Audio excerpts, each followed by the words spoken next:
Guys, this is the 2025, may bago na namang movie si Jason Statham. So, we've known him for Beekeeper, Transporter, Expendables. So, ito naman, construction worker siya. Yung nangyari is, ayan yung daughter ng may-ari ng firm, kinidnap. Parang sa movie ni, pumunta siya sa club, parang sa movie ni, ni Taken, yung daughter kinidnap for trafficking. So, nagmakawa sa kanya yung father na i-save niya kasi may action scene ka dun sa construction site Ewan ko kung nagbagong buhay na siya.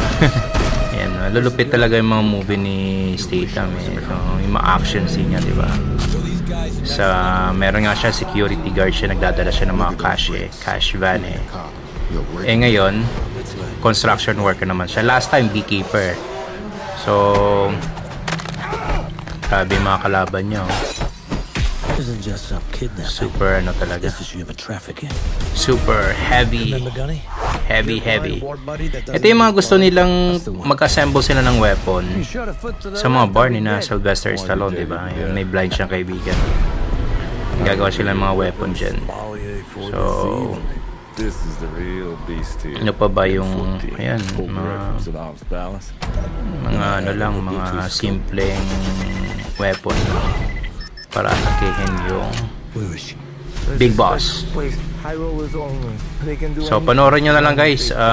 For sure this is very exciting kasi mga movie ni Jason Statham never disappoint naman So kahit ako mismo pinapanood ko talaga sa big screen to. Mall, either Ayala Mall, SM, or Robinson's Mall. Kasi yung the way he talks, the way he projects. Tsaka isa pa, pareho kami kalbo, di ba?